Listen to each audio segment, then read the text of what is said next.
Sebelumnya perkenalkan, nama saya Selatu Rumsia, saya dari kelompok 2 dan perkenalkan anggota kelompok saya yang terdiri dari Lailatul Karomah, selanjutnya ada Ilham Dwi Prasetya dan Ainul Yakin dan Laksita Arum Kinanti dan Aulia Putri, dan yang terakhir Aulia Gusti Umairah. Sebelumnya kami satu kelompok berterima kasih kepada Ibu Septi selaku dosen pengantar akuntansi yang sudah meluangkan waktunya untuk kita. Di sini kelompok kami akan menjelaskan tentang penyusunan akun dan neraca lajur serta laporan keuangan. Warahmatullahi wabarakatuh. Perkenalkan, nama saya Selatu Rumsia. Di sini saya akan menjelaskan tentang pengertian penyesuaian akun. Penyesuaian akun yaitu jurnal yang digunakan untuk melakukan proses pencatatan saldo pada akun-akun tertentu dan dapat mencerminkan jumlah yang sebenarnya sebelum melanjut ke proses penyusunan laporan keuangan. Dan selanjutnya saya akan menjelaskan tentang alasan pembuatan jurnal penyesuaian. Alasannya itu ada dua. Yang pertama ada kepraktisan.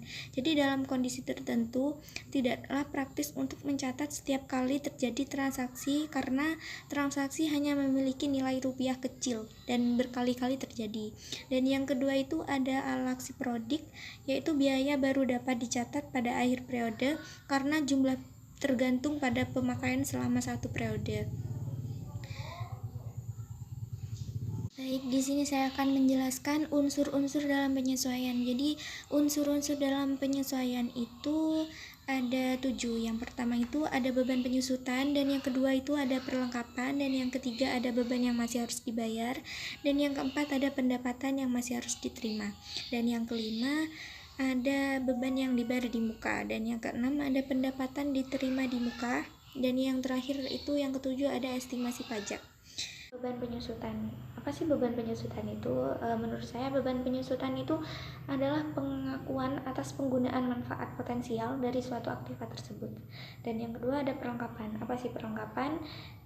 Perlengkapan adalah berbagai barang yang milik perusahaan yang memiliki sifat habis pakai atau bisa digunakan berkali-kali. Dan yang ketiga ada beban yang masih harus dibayar, yaitu kewajiban yang telah dilaksanakan kepada perusahaan tetapi perusahaan belum memberikan bayarannya. Dan yang keempat ada pendapatan yang masih harus diterima, yaitu pendapatan yang seharusnya sudah dibayarkan oleh wajib bayar namun belum diterima pembayarannya atau belum disetor. Dan yang kelima ada beban dibayar di muka. Apa sih beban dibayar di muka? Yaitu biaya-biaya yang belum merupakan kewajiban perusahaan untuk membayarnya pada periode yang bersangkutan. Dan yang keenam ada pendapatan diterima di muka, yaitu pendapatan yang sudah dimanfaatkan atau barangnya belum diberikan pada pembeli namun sudah diterima pembayarannya dari pembeli. Dan yang terakhir itu ada estimasi pajak.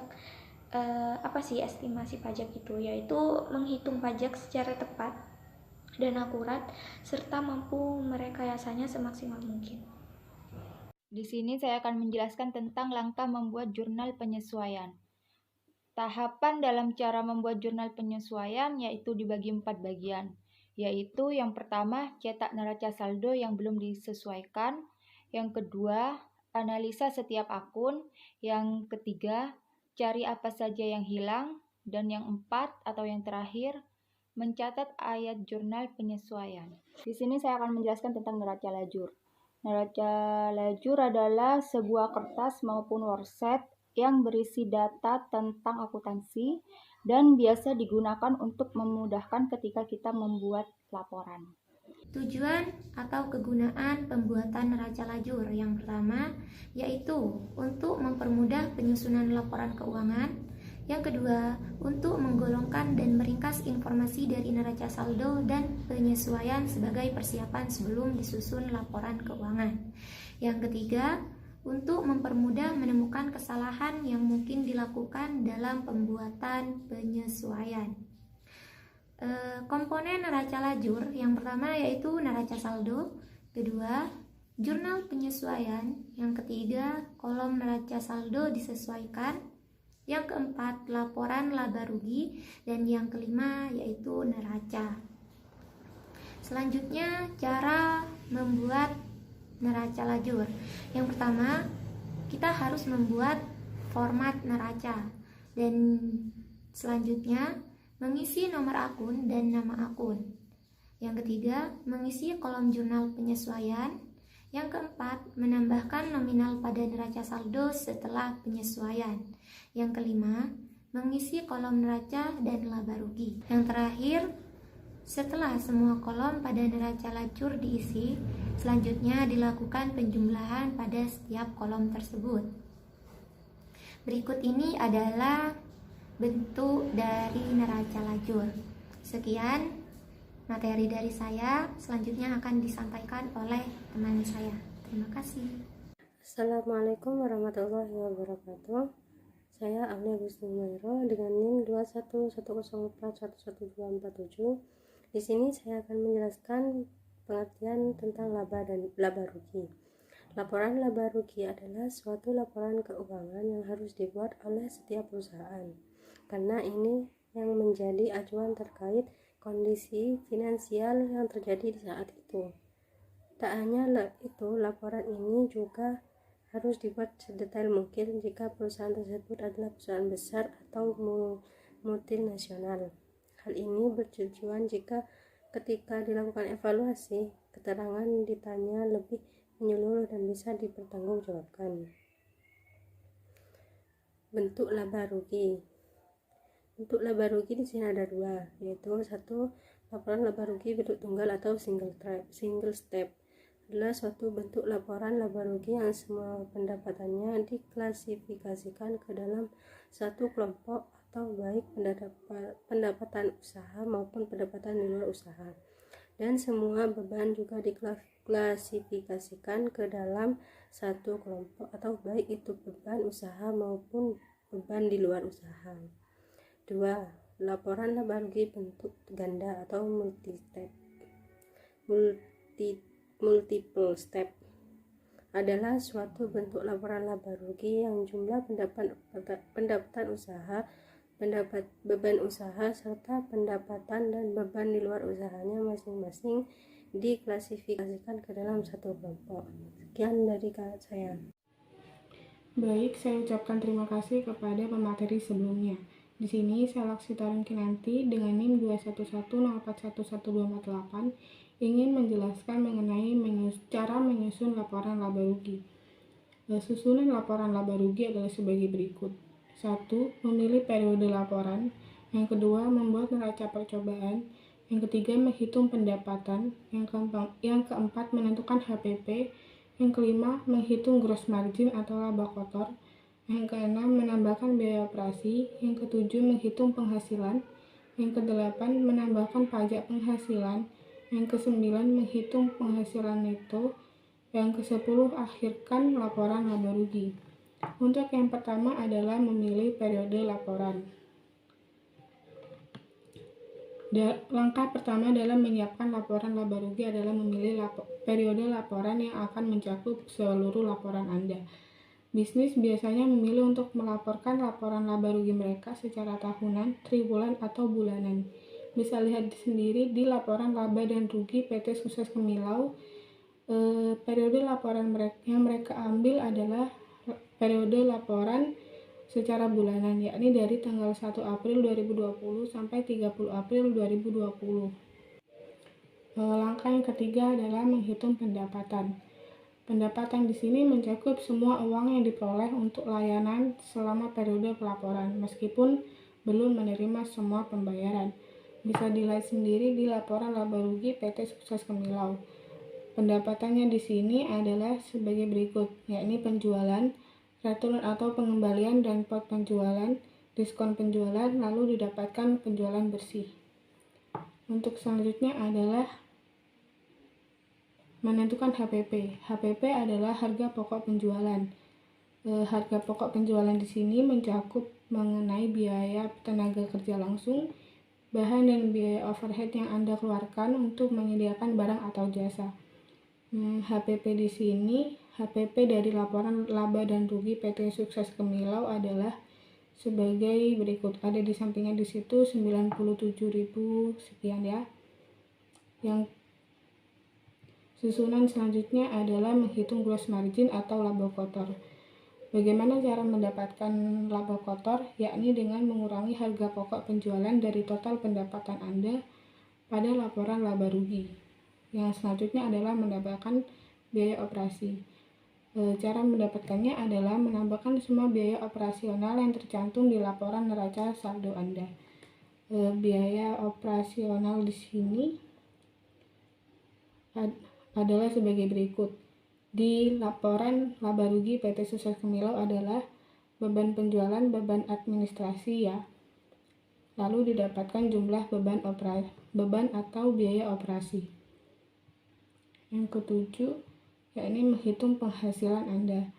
Caranya adalah dengan mengurangi total biaya penjualan dan administrasi dari margin kotor atau laba kotor.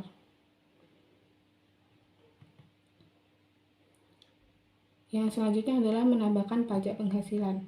Untuk menghitung pajak pendapatan, kalikan tarif pajak negara yang berlaku dengan angka pendapatan sebelum pajak Anda. Tambahkan ini ke laporan laba rugi di bawah angka penghasilan sebelum pajak. Yang kesembilan adalah menghitung penghasilan itu. Untuk menentukan penghasilan bersih bisnis, kurangi pajak pendapatan dari angka pendapatan sebelum pajak. Di sini jumlah laba bersihnya sudah ada di laporan, contohnya ya, sudah ada di laporan laba rugi PT Sukses Gemilau. Lalu yang terakhir adalah akhiran laporan laba rugi. Untuk menyelesaikan laporan laba rugi Anda, tambahkan tajuk ke laporan yang mengidentifikasikannya sebagai laporan laba rugi. Jadi di sini semua di laporan laba dan rugi PT Sukses Gemilau disusun secara lengkap sesuai dengan pedomannya, yakni ada pendapatan dari penjualan, harga pokok penjualan, laba kotor, beban operasi yakni sebagai beban penjualan dan beban administrasi, jumlah beban operasi maksud saya, laporan laba bersih operasional, pendapatan dan beban non operasi, lalu laba bersih. Untuk materi selanjutnya adalah laporan perubahan ekuitas. Pengertian dari laporan perubahan ekuitas adalah salah satu jenis laporan keuangan yang harus dibuat oleh pemerintah pusat atau daerah yang menggambarkan peningkatan atau penurunan aktiva bersih selama periode yang bersangkutan berdasarkan prinsip pengukuran tertentu yang dianut.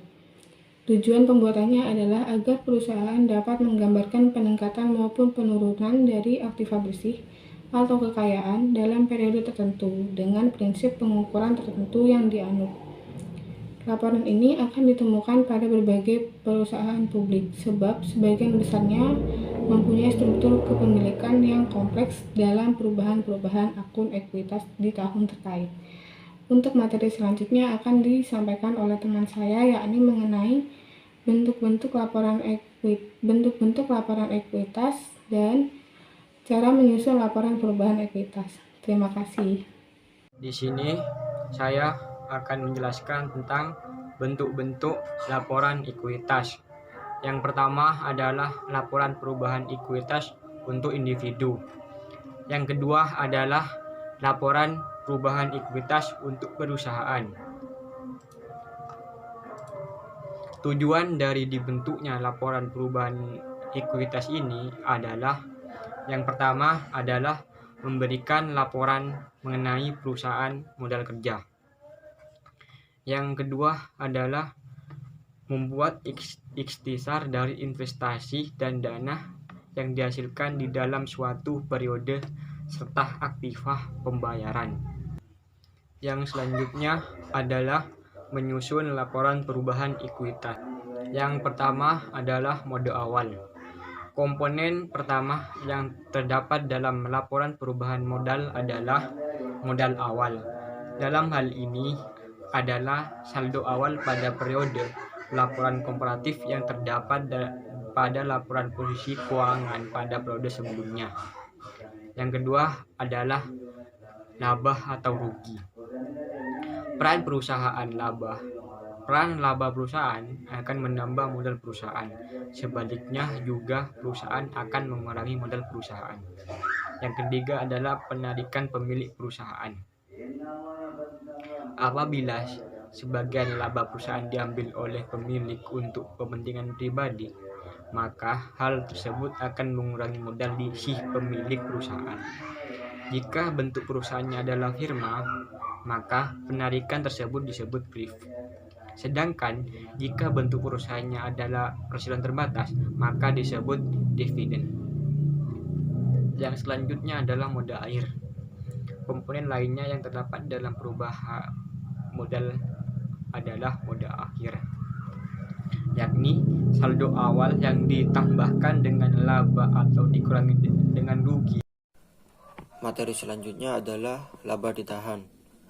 Pengertian dari laba ditahan adalah bagian dari laba bersih perusahaan yang ditahan oleh perusahaan dan tidak dibayarkan sebagai dividen kepada pemegang saham, di mana laba ini sendiri belum diperhitungkan untuk dibagi ke berbagai sektor yang berhak menerima dana seperti pemegang saham atau investor, atau bisa juga sebagai sebuah laba kotor dari sebuah bisnis atau perusahaan.